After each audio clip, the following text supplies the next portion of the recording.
Hey guys, welcome back to the channel. So ఈ video వచ్చేసి top 5 highly recommended movies to watch. ఒక మంచి 5 movies తీసుకొని వచ్చా. పర్సనల్ గా ఇవన్నీ నేను చూసినవి, నేను హ్యాండ్ పిక్ చేసినవి. ఇవన్నీ నేను చెప్పిన మూవీస్ ఒకసారి ట్రై చేసి చూడండి. చూసి ఎలా అనిపించిందో కమెంట్స్ లో కూడా చెప్పండి. రెండు విషయాలు చెప్పాలి గైస్ వీడియోలోకి వెళ్లే ముందు. ఫస్ట్, ఏ మూవీ అయినా సరే ఒరిజినల్ లో అంటే ఓన్ లాంగ్వేజ్ ఉంటుంది కదా, అందులో మాత్రం చూడడానికి ట్రై చేయండి. ఎందుకంటే ప్రతి మూవీకి ఒరిజినాలిటీ అనేది ఉంటుంది. మూవీలో యాక్ట్ చేసిన వారి ఫీలింగ్స్ గానీ అవన్నీ ఇంకా బాగా అర్థం అవుతాయి. సో డబ్బుడ్ వర్షన్ కాకుండా ఓన్ లాంగ్వేజెస్ లో ఉన్నాయి చూడడానికి ట్రై చేయండి తర్వాత నుంచి. కానీ కొన్ని మూవీస్ వరకు డబ్బుడ్ వర్షన్స్ ప్రిఫర్ చేయాలి. ఫర్ ఎగ్జాంపుల్ డెడ్పుల్ మూవీస్ తీసుకోండి, తెలుగు డబ్బింగ్ అనేది చాలా బాగుంటది. Deadpool movies Telugu dubbing versions అయితే చాలా మజా వస్తాయి చూడడానికి అయితే. అండ్ సెకండ్ థింగ్ వచ్చేసి యానిమేటెడ్ మూవీస్ 3 ఇంక్లూడ్ అయి ఉన్నాయి. సో అలవాటు చేసుకోండి గైస్ యానిమేటెడ్ మూవీస్ కూడా.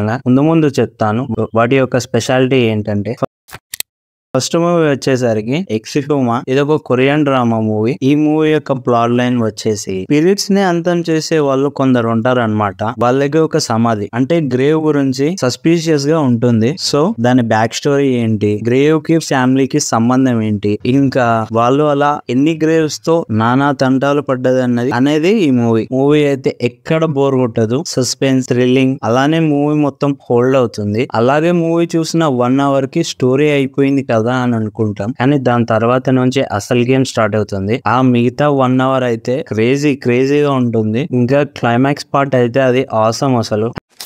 సెకండ్ వచ్చేసి లాంగ్ లెగ్. ఎక్స్‌వ్యూమా ఇంకా లాంగ్ లెగ్స్ అనేవి హారర్ ఇంకా థ్రిల్లర్ జానర్ వి. ఈ రెండు మూవీస్ ఇయర్ ఫోన్స్ పెట్టుకొని నైట్ టైమ్ లో చూడండి, ఒక గ్రేట్ ఎక్స్పీరియన్స్ ఇస్తుంది ఖచ్చితంగా. ఈ మూవీ యొక్క ప్లాట్ లైన్ వచ్చేసి FBI ఏజెంట్ లీ హార్కర్ ఉంటుంది. కొన్ని క్రైమ్స్ అనేవి జరుగుతుంటాయి. లీ హార్కర్ ని ఆ క్రైమ్స్ ని సాల్వ్ చేయడానికి అసైన్ చేస్తారు. అసలు FBI ఏజెంట్ లీ హార్కర్ కి ఇంకా యాంటాగనిస్ట్ ఏం సంబంధం ఉంది, అలాగే ఎంతమంది ఇంక్లూడ్ అయ్యారు అన్నది ఈ మూవీలో ఉంటుంది. పర్ఫార్మెన్స్ విషయానికి వస్తే లాంగ్ లెగ్స్ క్యారెక్టర్ లో నికోలస్ కేజ్ గారు యాక్ట్ చేశారు. ఆయన స్క్రీన్ మీద ఉన్నంత వరకు క్రేజీగా ఉంటుంది. ఆయన మాటలే చాలా అదో రకంగా ఉంటాయి. Great acting, great performance. Special point, director Oz Perkins అయితే ఈ movie Alfred Hitchcock movies inspiration గా తీసుకొని ఈ మూవీని డైరెక్ట్ చేశారంట. అందుకే మూవీ అంతా బాగా వచ్చింది.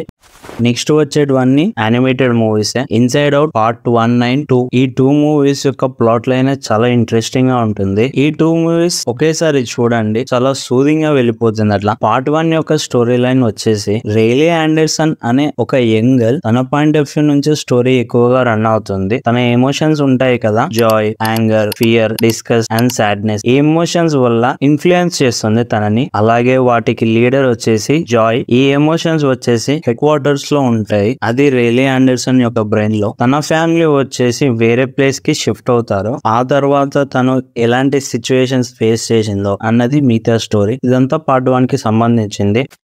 పార్ట్ 2 సింపుల్ గా చెప్పాలి అంటే దీని స్టోరీ లైన్ వచ్చేసి రియలీ టీనేజ్ అవుతుంది. ఇప్పుడు కొన్ని ఎమోషన్స్ కొత్తగా వస్తాయి అన్నమాట. అవి వచ్చేసి యాంగ్జైటీ, ఎంబారస్మెంట్, బోర్డమ్, ఎన్వి. ఈ ఎమోషన్స్ వచ్చేసి డామినేట్ చేస్తాయి పాత ఎమోషన్స్ ని. ఈ ఓల్డ్ ఎమోషన్స్ అంటే Joy, anger, fear, disgust and sadness. వీళ్ళ మధ్య గొడవ ఏంటి, వీటి వల్ల రైలీ ఎలా సఫర్ అయ్యిందో, అలాగే ఓల్డ్ ఎమోషన్స్ వాళ్ళ పొజిషన్స్ ని తిరిగి తెచ్చుకున్నారా అన్నది ఈ మిగతా స్టోరీ. చాలా బ్యూటిఫుల్ గా ఉంటాయి గైస్ ఈ 2 మూవీస్ అయితే. అలాగే ఈ మూవీలో ఒక రోస్టింగ్ ఉంటుంది. మన చిన్నప్పటి చూసిన ఒక కార్టూన్ షో.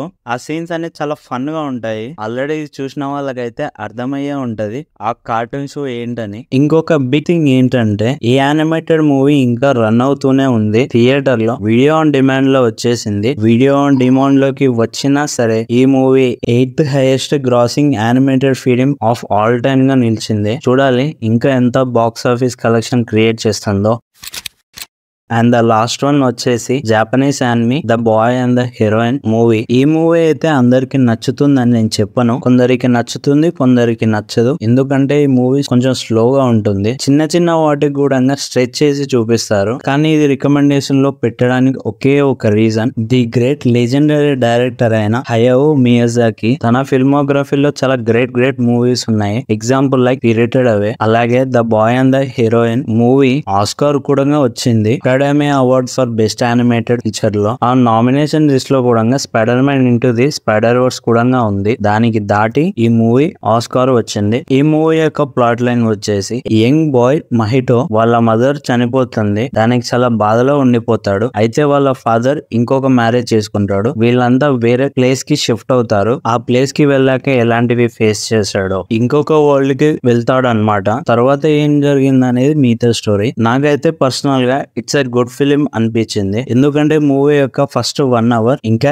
ఎండింగ్ చాలా బాగుంటుంది. ఎండింగ్ అయితే మూవీ అయిపోయాక కూడా అలానే గుర్తుండిపోతుంది. మ్యూజిక్ అండ్ యానిమేషన్ విషయంలో మాత్రం పీక్స్. అసలు దీని విషయంలో మాత్రం అస్సలు డిసప్పాయింట్ చేయదు. ఎందుకంటే director Hayao Miyazaki kind of movie making స్టైలే అంతా యానిమేషన్ అంతా ఓల్డ్ స్టైల్లో ఉంటుంది. స్టోరీని కొంచెం స్లోగా చెప్తారా గానీ దాని నుండి ఇచ్చే ఇంపాక్ట్ మాత్రం మామూలుగా ఉండదు. దీంతో పాటుగా ఇంకొకటి చెప్పాలి, మహిటో రన్నింగ్ స్టైల్ అయితే ఆ యొక్క యానిమేషన్ చాలా బాగుంటుంది. ఒకసారి దీన్ని గమనించండి. సో నేనైతే రికమెండ్ చేస్తున్నాను చూడండి అని. నచ్చిందా నచ్చలేదా అని కమెంట్స్ లో చెప్పండి. సో నేను చెప్పిన అయితే ఒకసారి చూడండి గైస్. చూసిన తర్వాత మీకు ఏది బాగా అనిపించిందో కమెంట్స్ లో చెప్పండి. ఈ సిరీస్ కంటిన్యూ చేయాలనే ఉంది. సో మీరు చూసి ఎంకరేజ్ చేయండి. ఇలాంటి వీడియోస్ మరిన్ని వస్తాయి.